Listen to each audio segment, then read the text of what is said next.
लेकिन 2010 में तो सिमट गया था, लेकिन 15 में फिर रिवाइव भी हो गए रिवाइव और क्यों फिर हुआ? आप भी चले गए महागठबंधन में। रिवाइव क्यों हुआ?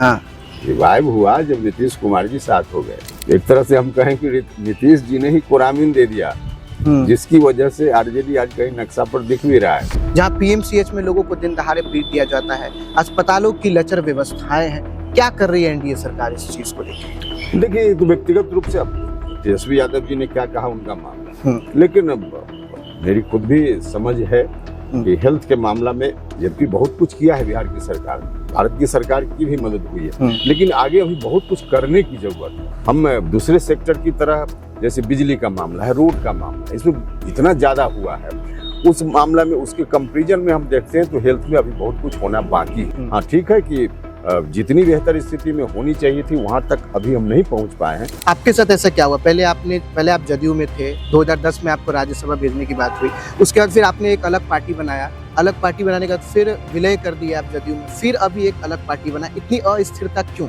देखिए, अब तमाम कारणों का विश्लेषण कि कब कब हमने क्या क्या पॉलिटिकल डिसीजंस लिए, हाँ, उसका विश्लेषण करना अभी बहुत मुनासिब नहीं है। भाजपा को लेके आपने कहा था कि रामलीला की सीता, ये शब्द आपको याद है? बिल्कुल याद है।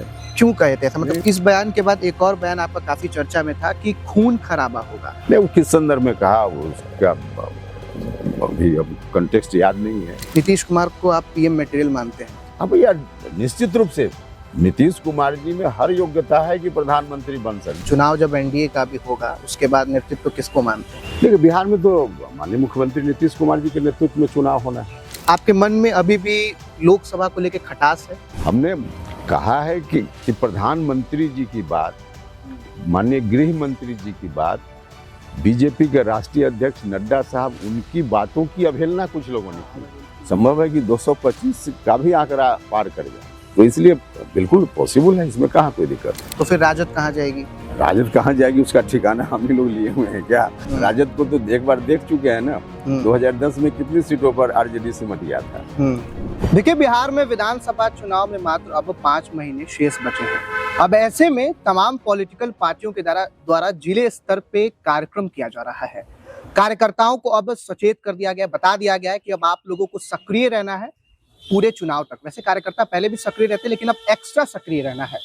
अगर बात कुशवाहा समाज की करें बिहार में, तो कुशवाहा समाज का एक बड़ा प्रतिशत है, यानी कि 4.27% एक बड़ी भागीदारी सुनिश्चित करते हैं। अगर बात तो विधानसभा सीटों की कर ले, तो 70 ऐसे विधानसभा सीट हैं जहां पर कुशवाहा समाज अपने मतों के द्वारा नतीजों को बदल सकते हैं। अब ऐसे ही बिहार के एक बड़े कुशवाहा नेता और बहुत बड़े नेता हैं, उनसे आज हम बातचीत करने वाले। उपेंद्र कुशवाहा जी हमारे साथ इस वक्त मौजूद है, लेकिन उससे पहले मेरा परिचय जान लीजिए। मैं आपके साथ आशुतोष उपाध्याय और आप वन इंडिया हिंदी देख रहे हैं। कैसे हैं सर आप? बिल्कुल ठीक है। गर्मी बहुत तेज है और चुनाव थोड़ा गर्मी ढलेगी उसके बाद है, पसीना भी दिखने वाला है चेहरे पे। देखो, चुनाव की गर्मी जब आती है ना, तो बाकी सब गर्मी पीछे हो जाती है। हाँ। मौसम की गर्मी तो आते रहती है, जाते रहती है, वो अलग विषय है, लेकिन चुनाव है तो चुनाव है, सब लोग लगे हुए हैं। कैसी तैयारी चल रही है? तैयारी तो एकदम, जब चुनाव हो जाए हम लोग बिल्कुल तैयार हैं। हर जगह हमारे साथी पार्टी के हर जगह मुस्तैद हैं, बूथ तक हमारा संगठन पहुंच गया है और हर तरह से फिर से एनडीए की सरकार बिहार में बने, इस बात के लिए कमर कसे हुए हैं। लेकिन इसमें एक बात सबसे महत्वपूर्ण ये है कि कितनी सीटों पे चुनाव लड़ना है, इसमें दाव पेच लगा रहता है। आपका पर्सनली क्या मानना है, कितनी सीटों पे चुनाव लड़ने वाले हैं आप? 243 सीट पर लड़ेंगे ना, एनडीए की बात हम कर रहे हैं तो एनडीए 243 सीटों पर लड़ेगा। आरएलएम कितना सीट पे लड़ेगा? आरएलएम कितनी सीटों पर लड़ेगा वो तो तय होगा। एनडीए गठबंधन में विभिन्न पार्टियों के बीच बातचीत होगी और उसके उपरांत कोई निर्णय होगा। जब निर्णय होगा तब हम बता पाएंगे ना, अभी कोई डिसीजन नहीं हुआ। आपका पर्सनल थिंकिंग ऐसा कुछ नहीं, इतनी सीटें मिलनी चाहिए, इतनी सीट जो है हमारी बहुत मजबूत है और यहाँ हम अगर चुनाव लड़ते हैं तो निश्चित तौर पर विधानसभा प्रत्याशी पहुंचेंगे? अब इस बात की चर्चा जहाँ करनी होगी वहाँ करेंगे ना, उस बात की चर्चा यहाँ करने का ही तो कोई प्लेटफॉर्म है नहीं। जिस प्लेटफॉर्म पर चर्चा करनी होगी, कितनी सीटों पर, कौन सीट पर, तो उस वक्त वहाँ चर्चा करेंगे ना। नेतृत्व किसका देखते हैं? चुनाव जब एनडीए का भी होगा उसके बाद नेतृत्व किसको मानते हैं? देखिए, बिहार में तो माननीय मुख्यमंत्री नीतीश कुमार जी के नेतृत्व में चुनाव होना है और सरकार बनेगी तो मुख्यमंत्री फिर से नीतीश स्वीकार है? बिल्कुल 100%। वो एनडीए में सब लोग इसको मान चुके हैं। उनके हेल्थ इश्यूज को लेके विपक्ष सवाल उठा रहा है। अलग सवाल है, विपक्ष के पास कोई मुद्दा नहीं है, तो इसलिए मुद्दा विहीन विपक्ष इस तरह की बात करता है, वरना हेल्थ इशू कोई इशू नहीं है। अभी भी मुख्यमंत्री जी आप देखते रहते हैं कि रोज कहीं न कहीं कार्यक्रमों में होते हैं। बिहार का दौरा उन्होंने किया, हर जिला में गए, तो हर तरह से एक्टिव हैं। अब इसमें हेल्थ का कहाँ कोई इशू। शिवानंद तिवारी जी का एक पोस्ट में देख रहा था, पढ़ रहा था, वो कह रहे थे कि अब हमने तो राजनीति से संन्यास ले लिया, अब आपकी बारी है, अब आप भी ले लीजिए। अभी कोई मतलब नहीं हुआ इसका कि हमने संन्यास ले लिया तो कोई और संन्यास। उम्र ढल रहा है। अब ठीक है, शिवानंद तिवारी जी की उम्र ढल गई, उन्होंने संन्यास ले लिया, वो एक अलग विषय है, उनका व्यक्तिगत विषय है। इसलिए किसी की दूसरे के लिए अगर उनकी राय है तो उसका कोई अर्थ नहीं। नीतीश कुमार के बेटे निशांत इस बार राजनीति में एंट्री ले सकते हैं, आप इसके पक्ष में हैं या फिर? देखिए, इसमें पक्ष और विपक्ष का कहाँ कोई मामला है। नहीं, नीतीश कुमार परिवारवाद के खिलाफ रहे हैं। में जिसको भी पूरे देश में हर नागरिक को इस बात की स्वतंत्रता संविधान ने दी है कि आप राजनीति में भाग ले सकते हैं, चुनाव लड़ सकते हैं, इसमें कहाँ कोई दिक्कत है। तो इसलिए इसमें कोई किसी व्यक्ति के आने से पक्ष में है विपक्ष में है, इसका कहाँ कोई प्रश्न उठता है। आपके मन में अभी भी लोकसभा को लेकर खटास है? कभी खटास नहीं था, अभी भी का क्या मतलब? मेरे मन में कभी भी खटास नहीं था, तो फिर अभी खटास का क्या मतलब? क्योंकि अभी आपका एक बगहा में कार्यक्रम हुआ जहां पे आपने ये भी कहा कि अब फूंक फूंक कर कदम रखने की जरूरत है, और साथ में ये भी कहा कि भीतर घात हुआ है जो कि सहयोगी दलों ने किया है। बिल्कुल 100% आपका स्टेटमेंट सत्य से परे है। हमने कभी नहीं कहा कि सहयोगी दलों ने भीतर घात किया है। हाँ। आप मेरा स्टेटमेंट उठाकर देख लीजिए। हाँ। मेरा स्पीच जहाँ भी है देख लीजिए। हमने कहा है कि प्रधानमंत्री जी की बात, माननीय गृह मंत्री जी की बात, बीजेपी के राष्ट्रीय अध्यक्ष नड्डा साहब, उनकी बातों की अवहेलना कुछ लोगों ने अवहेलना की गई। अवहेलना कुछ लोगों ने की है, कुछ लोगों ने की है।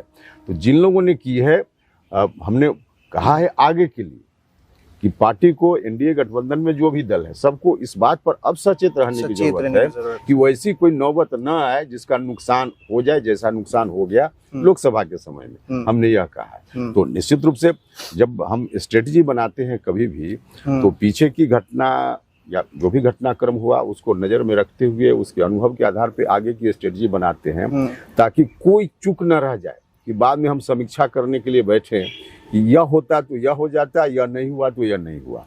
इस ख्याल से हमने कहा है कि बिल्कुल सचेत रहने की जरूरत है। एनडीए गठबंधन को पूरी मजबूती के साथ और 100% सचेत रहकर हम लोग काम करेंगे तो दुनिया की कोई ताकत नहीं है कि सरकार बनने से रोक दे। सरकार बनेगी एनडीए की। लेकिन आप लोगों की बैठक होती है, समन्वय बैठक होती है, कोऑर्डिनेशन, जिसमें कोर कमेटी के लोग जाते हैं और निर्णय लिया जाता है कि 225 प्लस सीटें जो हैं इस बार एनडीए जीत कर आनी चाहिए विधानसभा में। आपकी क्या राय है, पॉसिबल है ये? निश्चित रूप से क्यों नहीं पॉसिबल है। देखिए, अभी जो वातावरण है संभव है कि 225 का भी आंकड़ा पार कर जाए। अच्छा, तो इसलिए बिल्कुल पॉसिबल है, इसमें कहाँ कोई दिक्कत है। तो फिर राजद कहाँ जाएगी? राजद कहाँ जाएगी उसका ठिकाना हम ही लोग लिए हुए हैं क्या? राजद जाने कहाँ जाएगी? राजद को तो एक बार देख चुके हैं ना, 2010 में कितनी सीटों पर आरजेडी सिमट गया था। तो सिमट गया था, अब उनका मामला है, वो कहाँ जाएंगे वो जाने। लेकिन 2010 में तो सिमट गया था, लेकिन 15 में फिर रिवाइव भी हो गए। रिवाइव और फिर आप भी चले गए महागठबंधन। रिवाइव क्यों हुआ? हाँ, रिवाइव हुआ जब नीतीश कुमार जी साथ हो गए। हाँ, अकेले आरजेडी कभी रिवाइव नहीं हो सकता था। एक तरह से हम कहें कि नीतीश जी ने ही कोरामीन दे दिया, जिसकी वजह से आरजेडी आज कहीं नक्शा पर दिख भी रहा है, वरना नक्शा पर कहीं नहीं दिखता। अब नीतीश जी अलग हैं, आरजेडी अलग है, बाकी एनडीए पूरी मजबूती के साथ खड़ा है, तो आरजेडी कहाँ टिकने वाला है? बिल्कुल नहीं टिकने वाला है। चिराग पासवान बिहार आना चाहते हैं।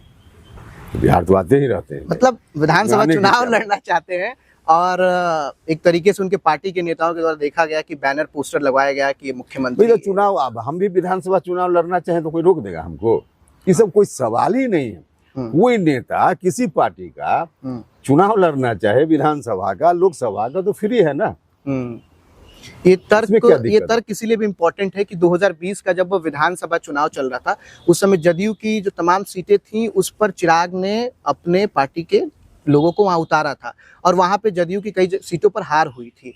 तो इसको लेके लोग कोट कर रहा है कि अगर इस बार भी चिराग कहीं खिसके तो फिर कहीं दिक्कतों का सामना ना करना पड़ सके। हालांकि फोटो जारी कर दिया गया है। हाइपोथेटिकल बात है, काल्पनिक कि ऐसा होगा तो ऐसा होगा। देखिए बिल्कुल निश्चिंत रहिए, या बाकी जो लोग भी इस तरह से शंका की नजर से देख रहे हैं ना एनडीए की ओर, निश्चिंत रहें, कहीं कुछ नहीं होने वाला है। एनडीए पूरी एकजुटता के साथ है, एकजुटता के साथ चुनाव लड़ेगा, एकजुटता के साथ चुनाव जीतेगा और एकजुटता के साथ अच्छी सरकार बिहार में फिर से बनाएगा। पीएमसीएच कहा गया कि एशिया का एक बड़ा अस्पताल जो कि उसका भवन निर्माण हुआ, लेकिन आज कल का स्टेटमेंट है तेजस्वी यादव जी का कि एक बार में वो 700 लोगों को बर्खास्त किए थे।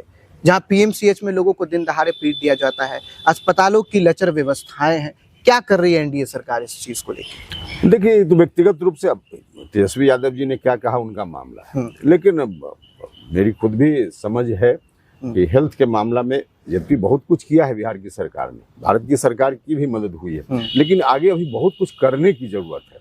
हम दूसरे सेक्टर की तरह, जैसे बिजली का मामला है, रोड का मामला है, इसमें इतना ज्यादा हुआ है, उस मामला में उसके कंपैरिजन में हम देखते हैं तो हेल्थ में अभी बहुत कुछ होना बाकी है। निश्चित रूप से इससे हम इनकार नहीं कर रहे हैं, बहुत कुछ करने की जरूरत है। तो सरकार धीरे धीरे कर रही है, और तेजस्वी जी या आरजेडी का जो जमाना था उस समय से तो बहुत ही बेहतर स्थिति में आज स्वास्थ्य सेवा है। हाँ ठीक है कि जितनी बेहतर स्थिति में होनी चाहिए थी वहां तक अभी हम नहीं पहुंच पाए हैं, लेकिन धीरे धीरे उस ओर बढ़ रहे हैं। तो चलिए, आपका भी मानना है कि जो व्यवस्थाएं होनी चाहिए थे वो नहीं है, लेकिन एक टैग मिल रहा है अब, एक्स जो कि ट्विटर का अभी नया नाम है, उस पे अब लोग टैग कर रहे हैं कि जंगल राज 2.2, ये जंगल राज है।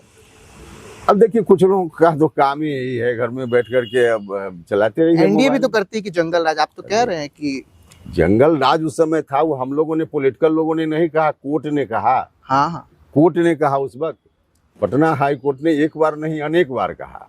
तो कोर्ट की टिप्पणी थी, कोई पॉलिटिकल लोगों की टिप्पणी नहीं थी। बाद में पॉलिटिकल लोगों ने उसको कहना शुरू किया, तो कोर्ट की टिप्पणी थी। और आज जो लोग भी जंगल राज 2 की बात कर रहे हैं, सब बस वही, या तो आरजेडी के समर्थक लोग हैं, विपक्ष के लोग हैं, इसलिए बोल रहे हैं। बाकी आम जनता से जाकर पूछ लीजिए ना। कुशवाहा समाज की अगर बात की जाए तो 70 से ज्यादा विधानसभा सीटों पर वो निर्णायक वोट उनका रहता है, और चाहे तो नतीजों को भी वो बदल सकते हैं। 15 से ज्यादा लोकसभा सीटों पे रहता है। इस पर आपका क्या मानना है कि आप खुद को कहाँ देखते हैं आगामी आने वाले समय में? हम किसी एक जात की राजनीति नहीं करते हैं, माफ कीजिएगा। हाँ, हम पूरी जमात की राजनीति करते हैं। इन कुशवाहा के बड़े नेता माने जाते हैं, मानने वाले लोग मानते हैं तो उनका बड़प्पन है। हाँ, लेकिन हम अपनी ओर से कभी हमने कहा हो कि हम कुशवाहा के लीडर हैं, कभी हमने कहा हो कि कुशवाहा का लीडर हम बनना चाहते हैं। हम तो जमात की बात करते हैं। डॉक्टर लोहिया ने कहा जात से जमात की ओर, तो हम डॉक्टर लोहिया के मानने वाले लोग हैं, कर्पूरी ठाकुर जी को मानने वाले लोग हैं, जगदेव बाबू को मानने वाले लोग हैं। तो उसके आधार पे हम पूरी जमात की बात करते हैं। इसलिए किसी एक जात के आधार पे सोचना मुझको नहीं लगता है कि इसकी जरूरत है। और बाकी बिहार में तो आप देख रहे हैं कि तमाम जाति धर्म के लोग, एक क्रॉस कास्ट लाइन, सारे लोग एनडीए के साथ हैं। स्वाभाविक रूप से कुशवाहा भी है, बाकी लोग भी हैं। आप ये कहे कि कुशवाहा और बाकी समाज भी एनडीए के साथ है, लेकिन अगर चुनावी नतीजों को देखा जाए 2024 के लोकसभा को, तो कुशवाहा का जो वोट परसेंटेज था वो 67% था एनडीए को लेकर, जो कि 12% कम था 2019 के लोकसभा चुनाव को लेकर। इस पर क्या रहा, क्यों कुशवाहा वोट बैंक जो है वो इधर खिसका? रीजन आप भी हैं सर? देखिए खिसकने का अलग अलग कारण है, अलग अलग इलाका में, उसके चलते कुछ ऐसा हुआ है। लेकिन कोई मेजर ऐसा इशू नहीं है जिस पर बहुत गौर करने की जरूरत हो। बिल्कुल ऐसे आरजेडी के साथ गए कुशवाहा, आरजेडी के साथ छिटपुट गए। हाँ, नहीं गए ऐसा कैसे कह सकते हैं, लेकिन गए, छिटपुट गए। लेकिन जिस रूप में आरजेडी प्रचारित कर रहा है उस रूप में कभी कुशवाहा समाज के लोग नहीं जाने वाले। और कुशवाहा क्या, बाकी भी जो बैकवर्ड में जो कम संख्या वाली जात है, कमजोर वर्ग के जो लोग हैं, वो कभी आरजेडी के साथ सहज महसूस कर ही नहीं सकते हैं। इसलिए छिटपुट भले गया हो, मास वोट की बात नहीं। मुख्यमंत्री के तौर पर खुद को कभी सोचे ऐसा, या देखे कभी कि नहीं भाई? अरे मुख्यमंत्री सोचने से कोई व्यक्ति मुख्यमंत्री बनता है कि हम सोच ले कि मुख्यमंत्री हो जाए तो हम मुख्यमंत्री हो जाएंगे? हाँ। अरे मुख्यमंत्री जनता बनाती है भाई। हाँ। जनता बनाती है, जनता जिसको बनाती है बनता है। उसमें हम अपने को कहें कि हम मुख्यमंत्री के पद की उम्मीदवार चाह तो हैं। रहती है ना मन में लोगों अब की। लीजिए, आप मीडिया से जुड़े हुए हैं, आपकी चाहत नहीं होगी कि मीडिया में सबसे टॉप पर जाएं हम। हाँ बिल्कुल। ये तो आदमी की व्यक्तिगत बने स्वाभाविक इच्छा है ना। हाँ। लेकिन इच्छा का मतलब यह नहीं कि हम किसी चीज को लेकर के आप अपने मन में व्याकुलता रख लीजिए या कहीं उस तरह का बिल्कुल अपवर्ड सिचुएशन में आप कुछ भी करने लगे, ऐसे थोड़े होता है। एनडीए है और एनडीए में बिल्कुल घोषित रूप में नीतीश कुमार जी अभी नेतृत्व करेंगे इस चुनाव में भी, और उन्हीं के नेतृत्व में सरकार भी बनेगी। इसलिए अभी यह एनडीए में किसी लीडर के बारे में कहना कि आप मुख्यमंत्री बनना चाहते हैं, नहीं बनना चाहते, यह विषय है ही नहीं अभी। एक सवाल जनता के मन में रहता है कि जब बार बार पार्टी या फिर गठबंधन बदलना होता है तो लोग दिग्भ्रमित होते हैं, थोड़े भ्रमित होते हैं। इस पर आपकी क्या राय है? स्वाभाविक रूप से दिग्भ्रमित तो लोग होते ही हैं, लेकिन जिनकी आस्था जहाँ है, जिस विचारधारा के साथ है, तो उसके आधार पे लोग भी उस तरीके से जब उस तरह का की स्थिति आती है तो लोग भी निर्णय लेते हैं। आपके साथ ऐसा क्या हुआ? पहले आप जदयू में थे, 2010 में आपको राज्यसभा भेजने की बात हुई, उसके बाद फिर आपने एक अलग पार्टी बनाया, अलग पार्टी बनाने के बाद फिर विलय कर दिया आप जदयू में, फिर अभी एक अलग पार्टी बना, इतनी अस्थिरता क्यों? देखिए, अब तमाम कारणों का विश्लेषण कि कब कब हमने क्या क्या पॉलिटिकल डिसीजंस लिए, उसका विश्लेषण करना अभी बहुत मुनासिब नहीं है।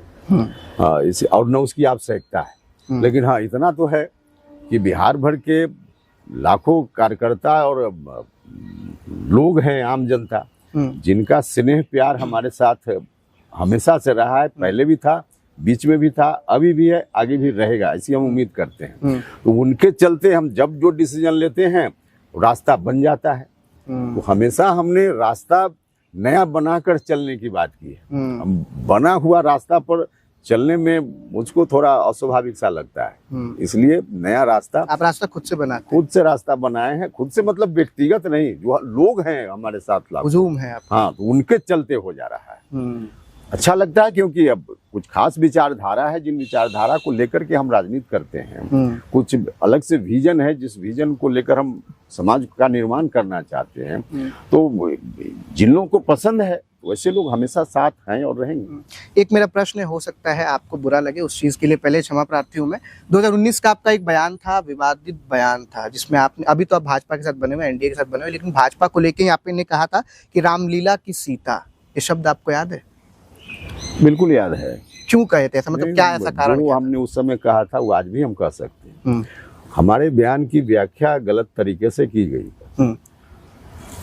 अब कोई व्यक्ति, ड्रामा होता है, कहीं गांव में भी नाटक होता है, नाटक में आप महिला का रोल लेते हैं तो आप महिला हो जाते हैं? नहीं, बिल्कुल नहीं।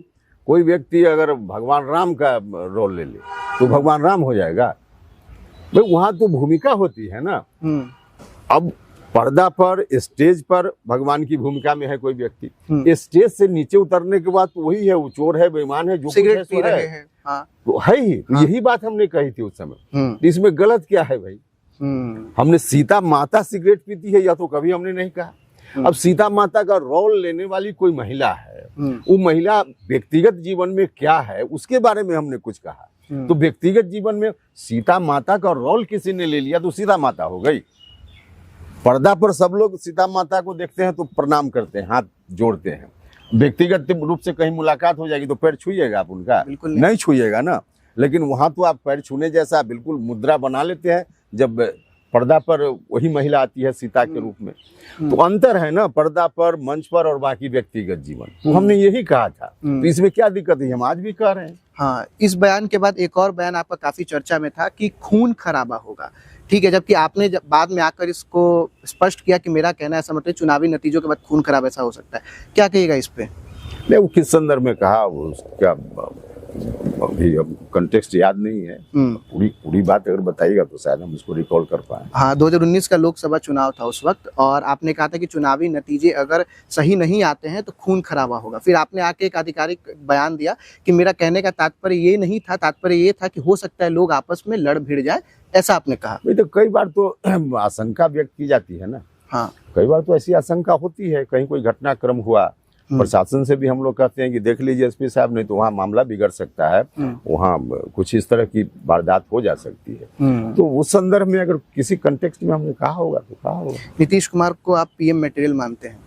अब सवाल है विधानसभा, लेकिन मानते हैं क्योंकि अभी चुनाव है विधानसभा का, लेकिन पीएम आपका ही बयान रहा है। अब यार निश्चित रूप से नीतीश कुमार जी में हर योग्यता है कि प्रधानमंत्री बन सकते, लेकिन बनने का मतलब अभी अब कोई लोकसभा चुनाव है, अभी विधानसभा का चुनाव बिल्कुल, और लोकसभा का भी चुनाव आएगा, तो अभी तो नरेंद्र मोदी जी सर्वमान्य नेता है। हाँ। अब ऐसा मत अब हमारे बयान को दिखा दीजिए कि अब नरेंद्र मोदी जी के सामने इन्होंने कहा कि प्रधानमंत्री पद के उम्मीदवार। नहीं, प्रधानमंत्री पद की योग्यता है नीतीश कुमार जी में। योग्यता का मतलब तो लाखों लोग हैं देश में जिनके अंदर योग्यता है। आप बेहतर मानते नीतीश कुमार जी को? बेहतर मतलब किसके कंपेरिजन में आप बेहतर कर रहे हैं? मतलब हम कह रहे हैं कि बिहार योग्यता के लिए, है, देश के लिए योग्यता है उनमें। बेहतर का तो फिर कंपेरिजन में हो जाता है कि उनसे बेहतर। बेहतर का मतलब नहीं, हम कह रहे हैं कि योग्यता उनके अंदर है। प्रधानमंत्री बनने के लिए जो योग्यता चाहिए नीतीश कुमार जी में है, लेकिन वैसे और भी हजारों लोग हैं देश में ना, तो सब लोग प्रधानमंत्री थोड़े बन जाएंगे। कार्यकाल उनका कैसा रहा है नीतीश कुमार जी का? बहुत अच्छा रहा है। लोग एक बोलते हैं कि 2005 से 10 का बेहतर कार्यकाल रहा है, और मेरे घर पे भी ये बातचीत होती है, लेकिन 10 के बाद से जो कार्यकाल रहा है वो थोड़ा एवरेज स्कोर किया है। एवरेज स्कोर का कारण एक और रहा कि बीच में आरजेडी के साथ भी उनकी दोस्ती हो गई। अच्छा। तो आरजेडी के साथ दोस्ती, उसमें हमने भी एतराज किया था। हमने तो सार्वजनिक रूप से कहा था कि नीतीश जी आपने गलत काम किया है। तो उस वक्त का भी जो अनुभव रहा, सबको एक साथ कीजिए तो कुछ पीरियड तो है जिसमें अच्छा नहीं हुआ, तो उसके चलते बाकी कार्यकाल, इसी कारण फिर आप अलग हो गए? बिल्कुल, हमने इसी कारण से अपना निर्णय लिया था। इंटरव्यू के अब अंतिम कड़ी पहुंचते हैं, और अभी प्रशांत किशोर जी का बड़ा नाम चल रहा है, और तीसरा मोर्चा जो है वो बिहार में खुल चुका है, और लोग उन पर भरोसा भी सोच रहे हैं कि जताएं, फिर सोचते नहीं जताएं। ठग लेता है लोग बिहार में आके लोगों को, नेताजी लोग ठगते रहते हैं सिर्फ। अब नेताजी लोग ठगते रहते हैं, ये तो एक अलग स्टेटमेंट हो गया, आपने शुरू किया कहीं और। हाँ, नहीं, प्रशांत किशोर जी का बात इसलिए मैं किया, और ठगने का बात इसलिए किया क्योंकि इनको लोग पहला तो अरविंद केजरीवाल जी से कंपेयर कर रहा है, दूसरा ये कि जब भी नए लोगों पे लोग भरोसा करते हैं वो उनको ठगते हैं, तो ये नए हैं ना पॉलिटिकली अभी तो फिलहाल। अभी फिलहाल देखिए, ऐसा इशू नहीं है जिस पर हम चर्चा करें। जिस विषय को आप उठा रहे हैं, इस पर मेरी टिप्पणी पूछ रहे हैं, तो मेरी समझ से तो कोई ऐसा विषय ही नहीं है जिस पर चर्चा करनी है। प्रशांत किशोर जी को मानते हैं बड़ा नेता है वो अभी? हमने कहा कि विषय ही नहीं है। अच्छा, जिस उन पर पे आप चर्चा बोलना ही नहीं चाहते? नहीं, हम बोलना क्यों नहीं चाहेंगे? जो विषय बोलने वाला हो उस पर बोलेंगे। हाँ। और जो विषय है ही नहीं उस पर बोलने का क्या मतलब है? तो चलिए, बेहतर है फिलहाल इस वीडियो में इतना ही, और बिहार की और भी बातें होंगी, तमाम लोगों से होंगी। Subscribe to One India and never miss an update.